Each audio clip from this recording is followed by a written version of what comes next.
நீங்கள் சரியான பாதையில் சரியாக தேவனோடு இணைக்கப்பட்ட மனதுடையவர்களாக இருப்பீர்கள் என்றால் உங்கள் கணவர் இத்தனை நாள் மனம் திரும்பாமல் இருக்கவே முடியாது.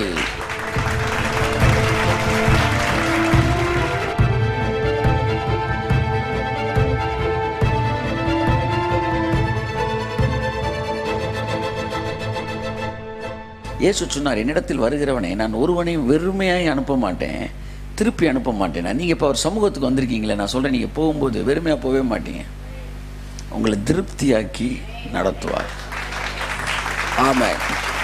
அதனால் சொன்னார்கள், வெறுமையாய் அனுப்ப எனக்கு மனதில்லை. என்ன பிரச்சனையோட வந்திருக்கிறீங்க? நான் சொல்கிறேன், நீங்கள் உட்கார்ந்துருக்கும் போதே உங்கள் பிரச்சனைகள் அங்கே சரியாகி கொண்டு இருக்கிறது என்பதை இயேசு கிறிஸ்துவின் நாமத்தை நீங்கள் விசுவாசிப்பீர்களே, ஆனால் உங்கள் வாழ்க்கையில் அவைகள் இப்பொழுது அற்புதங்கள் அங்கே நடந்து கொண்டு இருக்கிறது என்று நான் சொல்கிறேன். ஆமாம். இங்கே உட்கார்ந்துருக்கும் போது அங்கே நடக்குது அற்புதம், அங்கே நடக்குது. வியாதிகள் நீங்குகிறது, வறுமைகள் நீங்குகிறது. நாம் சொற்பொழிவை கேட்க வரவில்லை, நாம் தேவனுடைய பிரசன்னத்திற்கு வந்திருக்கிறோம். அதனால தான் கொஞ்சம் பேராக இருந்தாலும் சந்தோஷமாக இருக்கிறோம். ஏன்னா இப்போ வாழ்க்கைக்கு சம்மந்தம் இல்லாத ஏதோ சில நோட்ஸ் எடுக்க நம்ம வரல, அப்பா சமூகத்துக்கு நம்ம வந்திருக்கிறோம். ஹல்லேலூயா. ஆமாம். சிலர் பாருங்கள், அப்பா வீட்டுக்கு போனால் 4-5 பையோடு தான், 2 பையோடு போய் 6 பையோடு வருவாங்க. ஆமாம். சிலர் போகும்போது 6 பையோட போகிறாங்க. என்னன்னு புரியல எனக்கு. வரும்போது இருங்க, அப்படி பலவிதமாக இருக்கிறீங்க. ஆனால் இந்த அப்பா வீட்டுக்கு வந்தோம்னா நம்ம ஆசீர்வாதத்தோடு தான் திரும்ப போகிறோம். நிச்சயமாக நீங்கள் ஆசீர்வாதத்தோடு தான் போகிறீங்க. இயேசு இடத்தில் நிச்சயமாக நீங்கள் ஆசீர்வாதத்தோடு தான் போகிறீங்க. திருப்தியாக்கி கர்த்தர் உங்களை நடத்துவார்.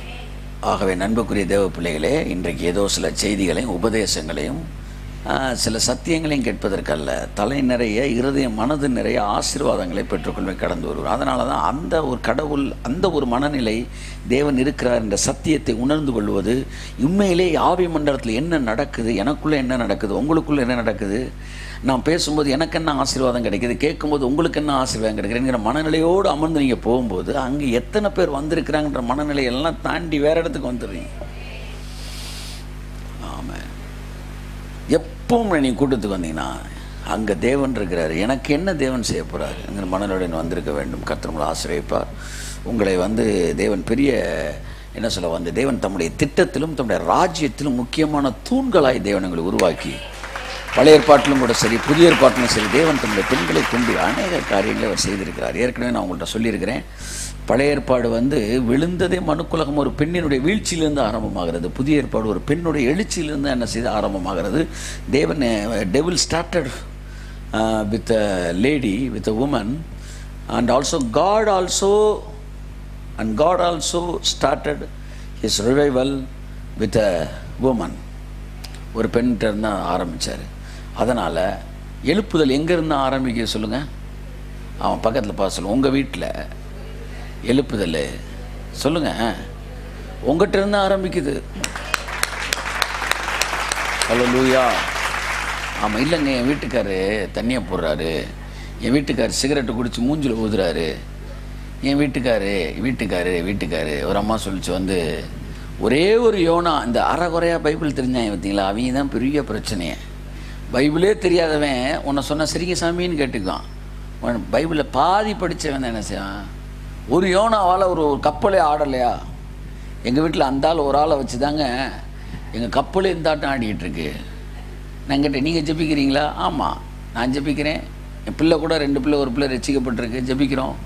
ஆனால் இந்த ஒரு மனுஷனால் கப்பலே ஆடுதுன்னு நான் சொன்னேன். புதிய ஏற்பாட்டில் பவுல்னு ஒருத்தன் போனால் நான் கப்பலில், கர்த்தர் சொன்னார், உன் ஒருத்தனுக்காண்டி 50 பேரும் துன்மா இருக்கேன், உன் ஒருத்தனுக்காண்டி கப்பலையே காப்பாற்றுறேன்டான்னாரு. நான் சொல்கிறேன், உன் புருஷன் யோனா மாதிரி இருக்கிறான், கப்பல் ஆடுதுன்ற, நீ ஏன் பவுல் மாதிரி இருந்து கப்பலை காப்பாற்றக்கூடாது? யாரையும் குறை சொல்லாதீங்க. பக்கத்தில் பார்த்து சொல்லுங்கள், யாரையும் குறை சொல்லாதீங்க. ஆமாம், ஓட தெரியாத குதிரைக்கு சறுக்குனது தான் சாக்குனேன்.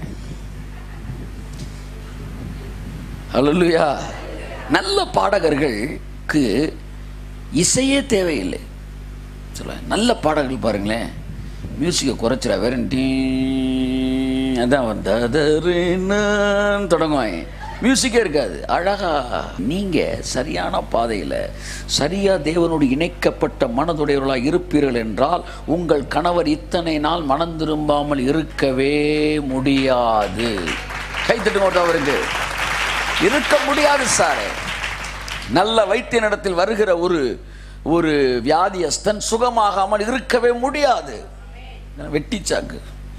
நான் கிறிஸ்துவுக்கு பைபிள் சொல்லுது போதனையின்றி ஆதாயப்படுத்தப்படுவார்கள். ஆச்சா, சர்ச்சுக்கே போக வேணாமா, அட்வைஸே பண்ண வேணாமா, உங்களை பார்த்தே திருந்துடுவானாம். அது எப்படிங்க? உங்களுக்கு காய்ச்சல் வந்தால் மட்டும் அவருக்கு காய்ச்சல் வந்தது, உங்களுக்கு சளி பிடிச்சா அவருக்கு சளி பிடிச்சிருது. ஆனால் நீங்கள் ரசிக்கப்பட்டால் மட்டும் நீங்கள் ரசிக்கப்பட மாட்டேன்றாங்க. அதுதான் மேட்ரு. அப்போ நான் ரசிக்கப்பட்டிருக்கேன்னு செக் பண்ண வேண்டியதாக இருக்குது. பேதுரு சொல்லிட்டு அப்படியே பைபிளை மூடுமா, இப்போ உன் ஹஸ்பண்டை திருத்த போகிறேன், போதனையே எல்லாம் திருத்த போகிறேன். பைபிளில் இந்த ஒரு இடத்துல தான் அது வருது. ஏன்னா பிரசங்கிக்காவிட்டால் எப்படி கேள்விப்படுவான், கேள்விப்படாவிட்டால் எப்படி விசுவாசிப்பான், விசுவாசிக்காவிட்டால் எப்படி ரட்சிக்கப்படுவான். பிரசங்கம் பண்ணணும்யா அப்படின்றாரு. இந்த ஒரு இடத்துல மட்டும் ஹஸ்பண்டு பிரசங்கமே எல்லாம் ரட்சிக்கப்படுவாராம். என் அன்புக்குரியவர் நல்லா தெரியும். போதனை இன்றி எல்லாம் சொல்லுங்க, நீங்கள் பிரசங்கமே பண்ண வேண்டாம். உங்கள் குடும்பத்தை ரட்சிக்கப்படாதவங்க ரட்சிக்கப்படுவாங்க. ரட்சிக்கப்படலைன்னா நீங்கள் காரியத்துக்கு உதவாத வைத்தியர். எப்படினாலும் ரட்சிக்கப்பட வச்சுருவாருங்க. நீ ஒன்றுமே செய்ய வேண்டாம். ஜபையாரெல்லாம் ஜபிச்சாங்களாம். சவுல் ஓடுற குதிரையை அப்படியே காலை பிடிச்சி தூக்கி விட்டாராங்க ஒருத்தர். யான் விழுந்தானா சவுலே அப்படின்னாரா. இந்நேரம் உங்கள் குடும்பத்தில் ரட்சிக்கப்பட வச்சிருப்பார் தேவன். ஸோ ஒன்றும் கவலைப்படாதீங்க. நீங்கள் தேவனோடு இணைக்கப்பட்டவர்களாய் கடந்து சொல்ல இயேசுவின் ரத்தம் தெளிக்கப்படட்டும். நான் சொல்கிறேன், உங்கள் குடும்பத்துக்குள்ள தேவனுடைய பிரசன்னம், உங்கள் குடும்பம் ஒரு பரலோகமாய் மாறப்போகிறது.